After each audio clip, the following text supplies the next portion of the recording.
was on maternity leave. The car is armed. This is it, you guys. Hit it. It was the perfect Mythbusters story. Perfect, but the start didn't go quite to plan, which is often the case with our remote control escapades. That car didn't skip.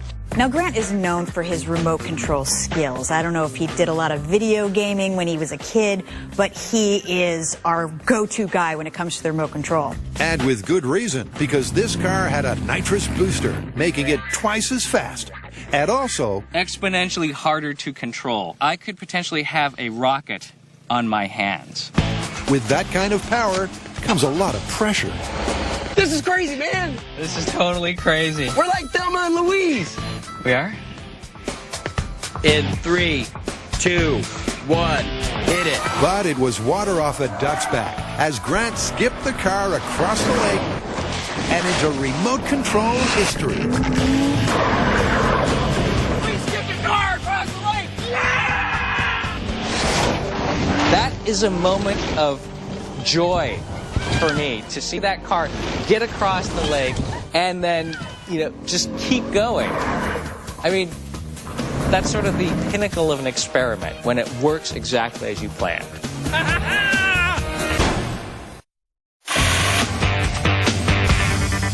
Buckle up, because this moment is all about designated drivers. Looking good, Grant. Stay on target. It's fun to make cars remote controlled. But when you need real precision in a myth, you gotta drive the cars yourself. And thanks to some extreme driving tuition, Oh, sorry about that. the Mythbusters have tried all kinds of stunt driving. Okay, I'm buckling up. But for Grant, the biggest test of his wheelman skills Bringing it on in. was for finding out if you can save fuel by drafting.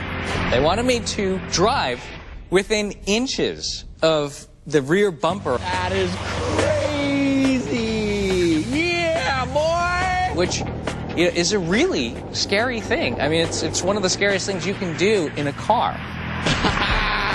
Nicely done. Grant confirmed that drafting saved fuel, but they weren't finished yet. Here you go, Power Ranger. All right, I'm gonna go save the universe. Now, one thing that didn't actually make the show is the fact that we not only did drafting with a car, but with a bicycle. Tori drafted a big rig on a bicycle. I just had like a helmet and some body armor. 20 miles per hour, maintaining speed. I mean, if that truck goes off course or stops, I'm gonna be right underneath the back of it. Maintaining 20 miles per hour. That's not gonna be good. Luckily, Tori stayed in the saddle This is ridiculous. It's so easy.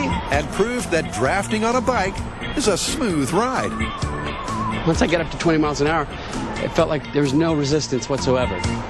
But when it comes to big rigs and stunt driving, one myth reigns supreme. I can't wait to do this. The stunt driving move that I'm most proud of on the show has to be Knight Rider. The point of this story was to see whether you could drive onto or off of a moving semi-trailer truck. The TV show may have made it look easy, but for Adam, it was anything but. So the testing procedure looks like it's pretty straightforward. Truck drives in front of me with the ramp down, while I drive up behind it at 55 miles an hour and drive up the ramp and into the truck, except that it started to rain. We couldn't abort. We only had one more day at that location, so I had to do that stunt without actually being able to see the 18-wheeler in front of me until I was right up on top of it.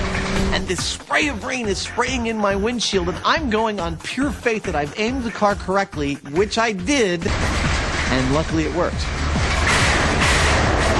Look at that.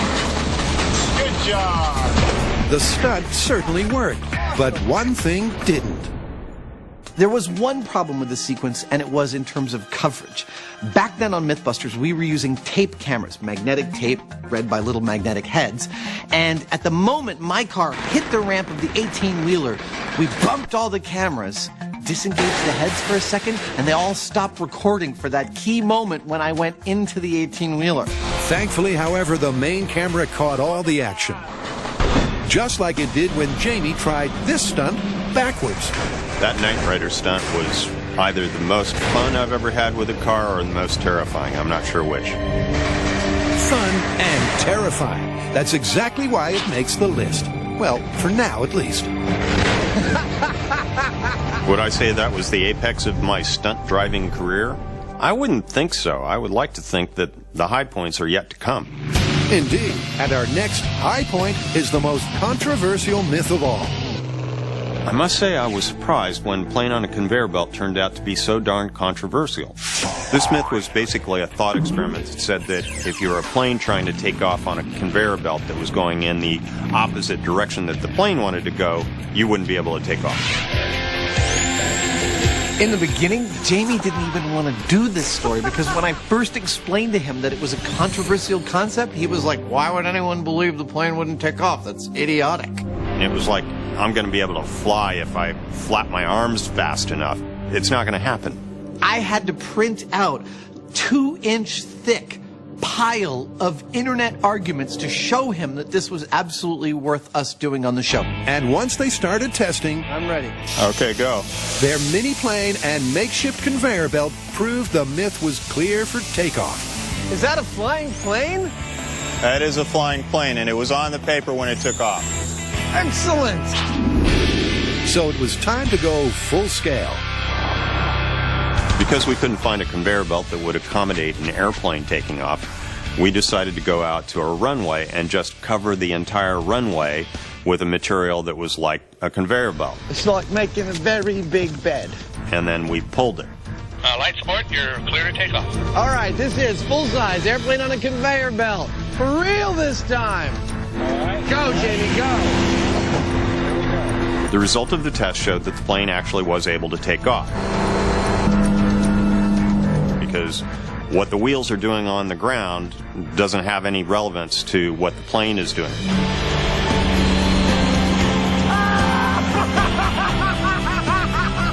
The plane flies by moving forward through the air, and there's nothing that is happening with the conveyor belt that is keeping it from doing that.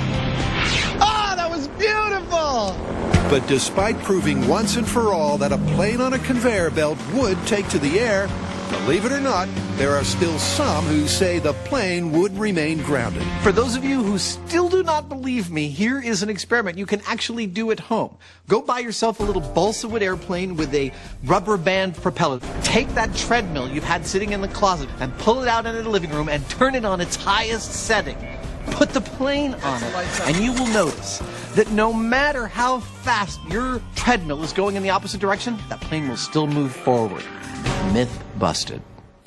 Coming right up. What can I say? It's nuts. It's the kind of thing you'll only see on Mythbusters. So far on planes, trains, and automobiles, getting from A to B has never been so much fun. And coming in at number 5 is a myth all about risking life and limb. Now, a lot of times on the show, we have to use a human being to test the myth. There's no way around it. And when it comes to thrills and spills, one shocking moment has it all. Urinating on the third rail was about somebody that peed on the electrified portion of a railroad. Allegedly, he got electrocuted. Testing this involved several key components. We had to replicate an anatomically correct human body. That body had to be able to urinate. Looks like a pretty convincing stream to me. Yeah. And we had to have an electrified third rail. And to replicate an accurate human flow rate, they needed a point of comparison. And at that point, I had to pee on high-speed camera. All right, here we go. This is not our ballistics dummy that we're looking at here, right? Peeing for the high-speed camera was definitely the strangest thing I had ever done in my life up till that point. Today, it's just another day at the office. All right. Adam passing water passed muster. And they put the data to use with their anatomically correct dummy. We've gotten a few complaints over the years from the fact that we built what we called an anatomically correct buster and then hid that part behind a fig leaf, but the fact is, it was a tube. It was a tube that looked a little suggestive for our show, which is really, you have to admit, a family show, and thus, the fig leaf. Well, fig leaf or not, the myth was busted. Nothing. Not a thing. until the viewers challenged the result. A lot of people are sending us emails saying that, well, I peed on an electric fence on the farm and I got a shock. And of course, that shocking statistic had to be put to the test. It works. So Adam was volunteered to literally put his body on the line. I'm not looking forward to it, but I'm ready to try the experiment. Are you? I'm not doing it. Can I point out that I've already been painted with gold paint and had an anal probe today? You're doing a wonderful job. Adam was a good sport anyway, and he took one for the team. Okay, we're going to try an aim here. I tried to watch Adam pee on the electric fence, but when I started to look down there, I realized I'd have to look at his junk, and so I decided not to.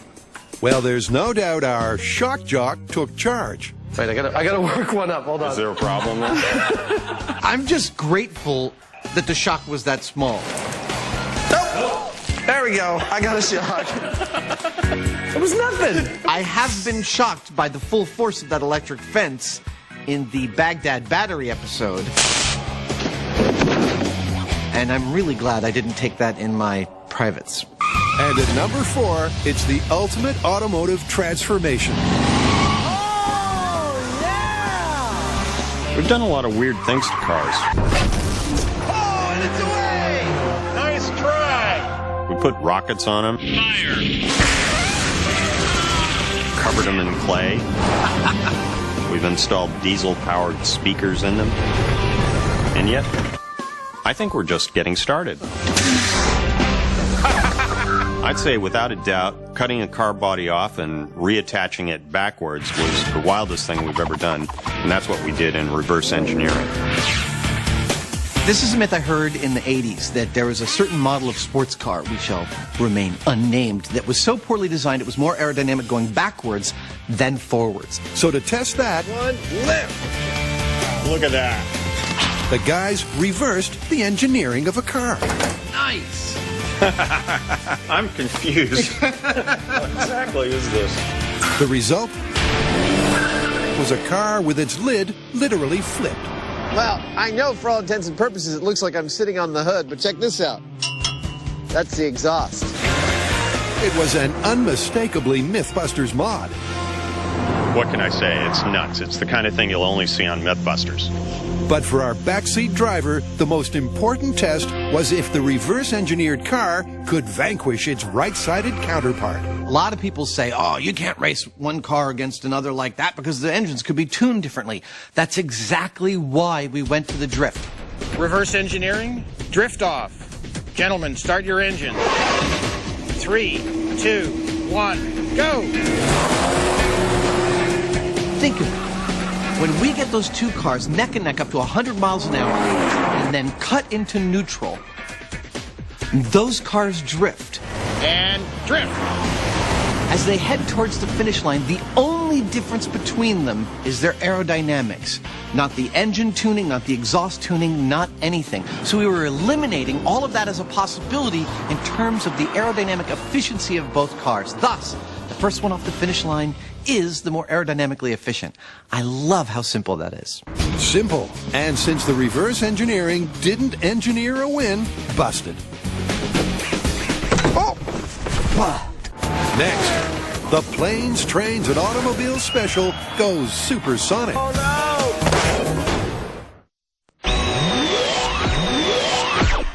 Coming in fast and furious at number 3 is one for the speed freaks.